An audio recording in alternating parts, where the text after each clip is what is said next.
नमस्कार बच्चों, कैसे हो आप सब लोग। बेटा आज हम करेंगे आपकी उन्मेष हिंदी पाठ्य पुस्तक का लेसन 6 कन और मन का थर्ड पार्ट। इसके 2 पार्ट्स हम कर चुके हैं।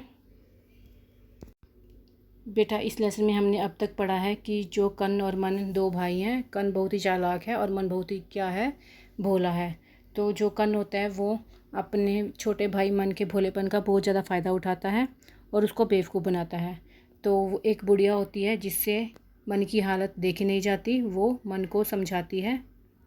तो जो मन को जब बुढ़िया समझाती है तो मन उस बुढ़िया की सलाह के अनुसार ही सारा काम करता है। वो क्या करता है कि जब कन सुबह उठकर गाय का दूध निकालने की कोशिश करता है तो वो बुढ़िया के कहे अनुसार गाय को क्या करता है, डराता है आगे से। और जो कन होता है वो गाय का दूध दो नहीं पाता, क्योंकि जब वो आगे से गाय को डराता है तो जो गाय होती है वो पीछे हट जाती है, जिसको देखकर जो कर्ण होता है वो घबरा जाता है कि अचानक गाय को क्या हो गया है। और वह देखता है कि जो मन है वो गाय को क्या कर रहा है, डरा रहा है। तो जब वो देखता है कि जो मन है वो गाय को डरा रहा है तो कर्ण को बहुत गुस्सा आता है और वो गुस्से में बोल देता है कि तुम्हें दिखता नहीं है, तुम्हें पता है ना कि सुबह जब मैं उठता हूँ तो मैं दूध पिए बगैर नाश्ता नहीं कर पाता और तुम गाय को डरा रहे हो। तो फिर जो मन होता है वो बोल देता है शांत स्वर में कि गाय का तो अगला हिस्सा मेरा है, मैं उसके साथ जो मर्जी कर सकता हूँ। इसी तरह जब जब रात को जो कन्न होता है वो मन से रजाई मांगता है तो वो देखता है कि रजाई गीली हुई पड़ी है, यानी उसको पानी में भिगो कर रखा हुआ है, जिसकी वजह से जो रजाई है वो गीली हो गई है और वो उसको ऊपर ओढ़ कर सो नहीं सकता। तो उसको फिर से गुस्सा आ जाता है। वो फिर से मन पर चिल्लाता है कि तुमने ये जो रजाई को क्यों भिगो कर रखा हुआ है। तो मन देख रहा होता है कि कन को गुस्सा आ रहा है, लेकिन वो गुस्सा नहीं करता, बल्कि वो क्या करता है, वो शांत स्वर में बोलता है कि दिन के समय तो रजाई मेरी होती है, तो दिन के समय मैं इसके साथ जो मर्जी कर सकता हूँ। इसे चाहे मैं पानी में भिगो कर रखूँ या इसको सुखा कर रखूँ, इससे तुम्हें क्या है, यानी तुम्हें कोई फ़र्क नहीं पड़ना चाहिए, क्योंकि दिन का टाइम क्या है, मेरा है। तो बेटा यहाँ तक हमारा हो गया था लेसन। तो अब हम आगे करेंगे। उस दिन सारी रात कन ठंड में ठिठुरता रहा। वह धीरे धीरे जान रहा था कि अब मन को अधिक दिनों तक मूर्ख बनाकर नहीं रख सकेगा। उनके घर के पिछवाड़े बाग में अमरूद का पेड़ था। उस पर बड़े बड़े अमरूद लगे थे। कन अमरूद तोड़कर रोज बाजार में बेच आता था। एक दिन सुबह कन झोला लेकर अमरूद के पेड़ के पास पहुंचा। वह पेड़ पर चढ़ गया और अमरूद तोड़कर झोले में भरने लगा। उसी समय मन हाथ में कुल्हाड़ी लेकर भागता हुआ आया। कंद ने उसे आते हुए देखा, लेकिन वह कुछ समझ न सका। वह ऊपर से चिल्लाया, मन कुल्हाड़ी लेकर क्यों आए हो। मन बोला, इस अमरूद के पेड़ को जड़ से काटना है। अब देखो, जब वो रजाई को बोल देता है मन कि दिन के समय तो ये मेरी है, मैं इसे चाहे भिगोऊँ चाहे सुखा कर रखूँ, इससे तुम्हें क्या फ़र्क पड़ता है। तो उस दिन जो सारी रात को जो कर्ण है वो ठंड में क्या करता रहा, ठिठुरता रहा, यानी ठंड में वो कांपता रहा। लेकिन अब उसके दिमाग में ये बात भी धीरे धीरे आ गई थी कि अब वो मन है वो मतलब थोड़ा क्या हो गया है, चुस्त हो गया, यानी चालाक हो गया है।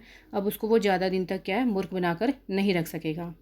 तो एक बार फिर जो कन होता है वो क्या करता है कि जो घर था उसके पिछवाड़े में एक बाग में अमरूद का पेड़ लगा हुआ था। तो उसके जो अमरूद थे काफ़ी बड़े हो गए थे और कन जो है वो अमरूद को तोड़कर बाज़ार में बेचना चाहता था। इसलिए वो क्या करता है, एक दिन झोला लेकर चला जाता है अमरूद तोड़ने के लिए। तो जब वो पेड़ पर चढ़ जाता है, अमरूद तोड़कर झोले में डालने लगता है, तो उसी समय जो मन होता है वहाँ पर आ जाता है कुल्हाड़ी लेकर। तो कन्न देखता है उसको, मन को, कि वो कुल्हाड़ी लेकर आ रहा है, लेकिन उसको कुछ समझ नहीं आ रहा होता। तो वो ऊपर से ही चिल्लाता है कि मन तुम कुल्हाड़ी लेकर क्यों आए हो। तो जो मन होता है वो उससे बोलता है कि इस अमरूद के जो पेड़ की जड़ है उसको मैं काटना चाहता हूँ। अरे ऐसा क्यों करोगे, तुम्हारा दिमाग खराब हो गया है क्या। जड़ काटोगे तो पेड़ गिर जाएगा, क्या तुम्हें यह नहीं मालूम है। यह कहते कहते कन जल्दी से पेड़ से नीचे उतर आया। अब देखो, जब कन सुनता है कि वो मन अमरूद के पेड़ को जड़ से काटना चाहता है तो वो फिर चिल्लाता है। वो बोलता है कि मन को बोलता है कि तुम्हारा दिमाग ख़राब हो गया है जो तुम पेड़ को जड़ से काट रहे हो। कहता है अगर तुम जड़ से काटोगे तो मैं नीचे गिर जाऊँगा। तो कहते तुम्हें मालूम नहीं कि मैं पेड़ पर चढ़ा हुआ हूँ।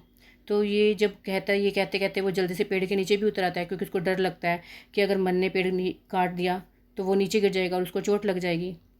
नीचे का हिस्सा मेरा है, मैं जो भी करूं उससे तुम्हें क्या। यह कहकर मन ने धीरे से कुल्हाड़ी का एक वार पेड़ के निचले हिस्से पर कर दिया। कन ने आगे बढ़कर मन का हाथ पकड़ लिया। मेरे भाई, मुझे माफ़ कर दे, पर ऐसा अनर्थ ना कर, कहकर कन रोने लगा। अब देखो, जब वो बोलता है कि अगर तुम इस पेड़ को नीचे से काटोगे तो मैं गिर जाऊंगा, और कहते कहते वो नीचे उतर आता है।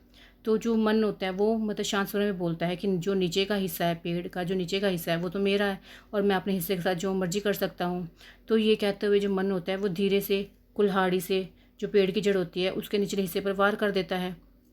अभी वो जो मन होता है वो दूसरे वार करना ही चाहता है, लेकिन तभी जो कन होता है वो क्या करता है, उसके हाथ को पकड़ लेता है और फिर अपने किए की माफ़ी मांगता है। वो बोलता है अपने भाई से, यानी किसको बोलता है, मन को बोलता है कि मुझे माफ़ कर दो, मैं आगे से ऐसा कोई अनर्थ नहीं करूँगा। और ये कहकर रोना भी शुरू कर देता है। अब से हम दोनों भाई मिलजुल कर रहेंगे और सारी वस्तुओं का इस्तेमाल भी मिल बांट कर करेंगे, कहते हुए कन ने मन को गले से लगा लिया। मन भी बुढ़िया चाची को धन्यवाद देने चल दिया। अब देखो, अब जब वो बोलता है कि मुझे माफ़ कर दो और ऐसा अनर्थ मैं कभी फिर नहीं करूँगा कहकर रोने लगता है, तो जो कन होता है वो क्या करता है, अपने किए की माफ़ी तो मांगता है ही, साथ में फिर उसके साथ गले भी मिल जाता है और उसको बोलता है कि आज से हम दोनों भाई क्या करेंगे, जो भी चीज़ का इस्तेमाल करेंगे वो मिल बांट कर करेंगे। और ये कहते हुए जो कन होता है वो मन को अपने गले से भी लगा लेता है और मन भी बुढ़िया को धन्यवाद देने के लिए चल पड़ता है, क्योंकि उसने बुढ़िया की सलाह के अनुसार जो काम किया, तो जब उसने उसकी सलाह के अनुसार काम किया और अपने बड़े भाई को क्या एक तरह से सबक भी सिखा दिया, उसको उसकी गलती का एहसास भी दिला दिया। तो इस वजह से जो मन होता है वो बुढ़िया को क्या करता है, धन्यवाद देने के लिए चल पड़ता है, क्योंकि बुढ़िया की सलाह के अनुसार काम करने की वजह से ही उसको एक तो अपने भाई का प्यार मिल जाता है और दूसरा उसको उसका हक मिल जाता है। ठीक है बेटा, तो बेटा आपका लेसन यहीं पर ख़त्म हो गया आज। ओके बेटा।